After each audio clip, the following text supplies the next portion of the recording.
Hello there, it's Juliana Michaels and welcome to my channel. The glass mat that we've all been waiting for is finally here. Introducing the Glass Studio Mat by Tim Holtz for Tonic Studios. I'm sure your first question might be, doesn't he already have a glass mat?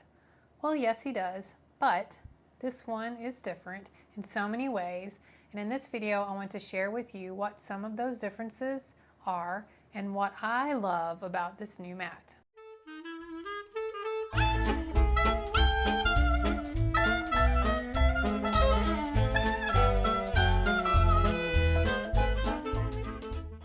Comes in the same size as the original glass media mat, so the full size is 14 1/4 by 23 3/4 inches, and then the inside area is 13 by 22. There is also a travel mat, and it measures 10 1/4 by 15 3/4 inches, and the grid area inside is 9 by 14. Both of the mats are made from the same heat-resistant tempered glass, and because it's made from the same materials, you can still use it for all of the same types of mediums.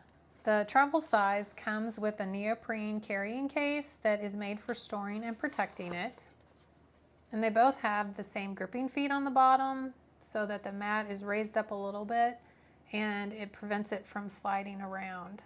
The Glass Studio Mat and the Travel Glass Studio Mat both have a ruler and a grid that is printed underneath the glass, so you don't have to worry about scratching it off or anything like that. Each square on the grid is 1 inch and is divided into 1/4 inch and 1/2 inch squares with these thinner lines and these dashed lines. And then on the sides it has both imperial and metric measurements. There's also a 0 in the middle at the top and the right hand side to make it easy for centering your projects, and there's also an X here that marks the center, as well as this thicker black line. Now let's get into the differences.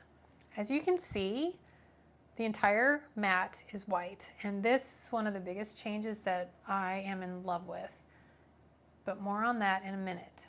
Another new feature that you might notice is that there's a grid over the entire surface, so now you have the entire surface to use for measuring and helping you line things up. But now let's go back to that entire surface being white. Like I said, this is my new favorite feature. The original glass media mat had a white area, but it was like off to the side depending on whether you had the right-handed or the left-handed version. You could use that as your color palette, but now the entire surface can be used as your color palettes. This makes it so much easier to see the colors you are working with, and now instead of being confined to a small section to the side for your color palette, you can use the entire surface.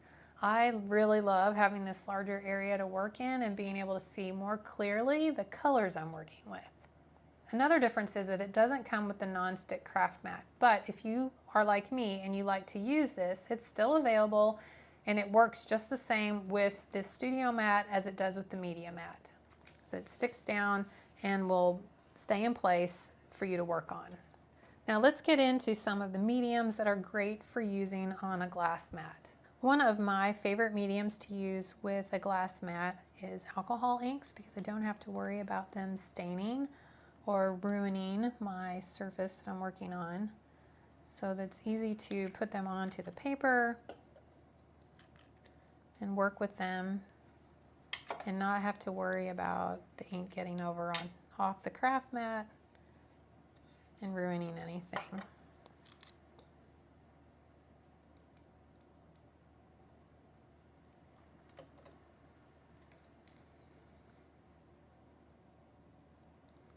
Another great thing is if you wanted to do some alcohol ink smushing, you can add your colors to your mat and easily see what colors you've got and how they're mixing and kind of what kind of an effect you're creating with the colors being mixed.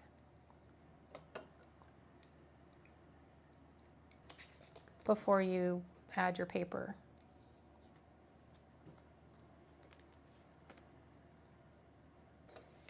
And then when it comes to cleanup, you're dealing with glass, so it's super easy. You can use some rubbing alcohol or hand sanitizer, just apply that to the surface and take a clean rag and then just clean that up.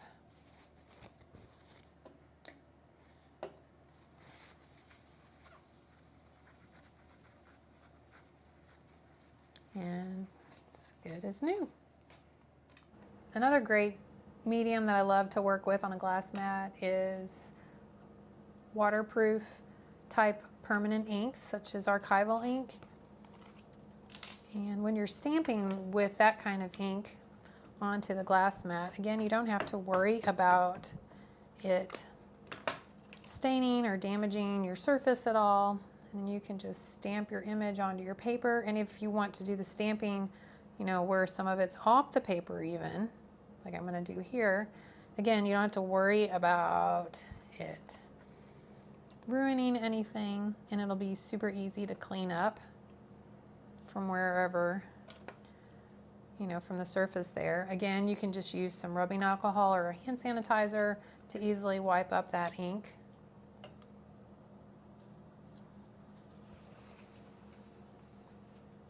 And again, good as new. And then, of course, all of the water-soluble distress products, such as the distress crayons, the inks, the sprays, the spritz, all will work on this craft mat and clean up super easy. And again, if you know that you want to do a little bit of a color palette onto the mat, you can add your crayon to the mat. Take your water brush and create your own little palette there and apply it to your surface. You can also take your inks, you know, and do the ink smushing technique.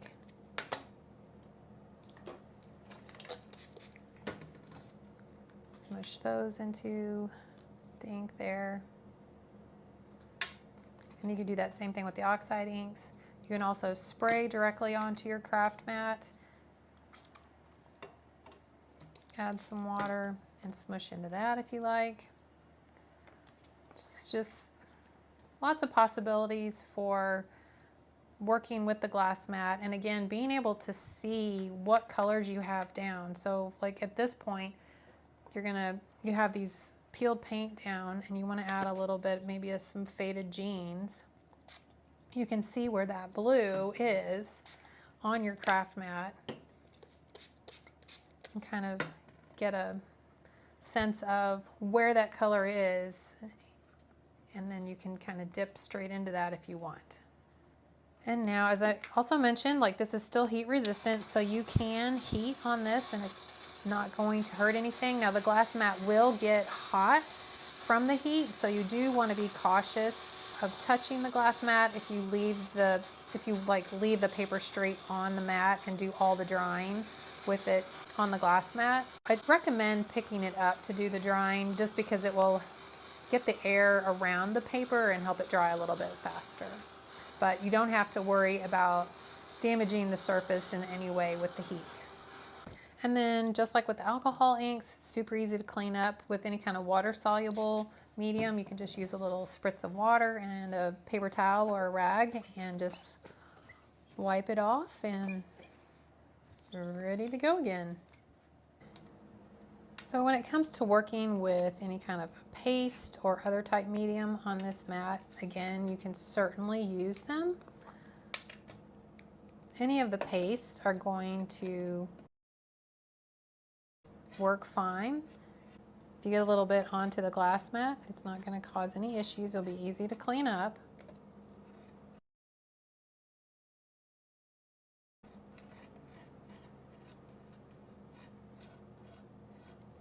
Especially if the paste hasn't dried, you can just use a little bit of water to clean it up. But if the paste has dried, again, just use a little bit of water and let it soak and take a rag and just wipe it off. If you found that it's still not wanting to come up after it's dried, you could also, again, use a little bit of hand sanitizer to help kind of loosen it up. Another medium you can use on the craft mat is distress paint or any type of acrylic paint. Again, you can really nicely see the color you're working with, and then You know, if you want to paint or do some ink smushing.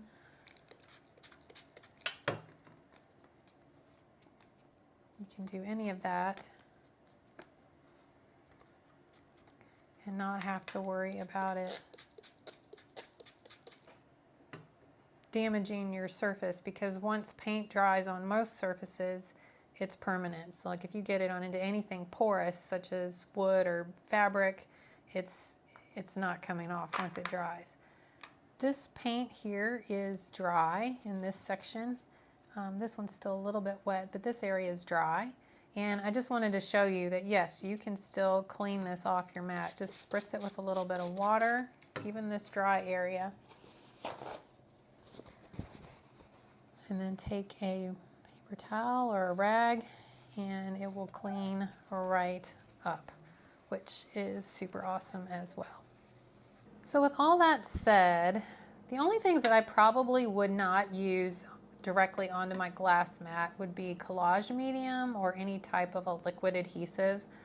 Once those dry, they are pretty permanent on any surface, and so I would think, so trying to get that off of the mat once it's dried on there would probably be quite a bit of a challenge. So I would definitely recommend using these with the nonstick craft mat just for easier cleanup.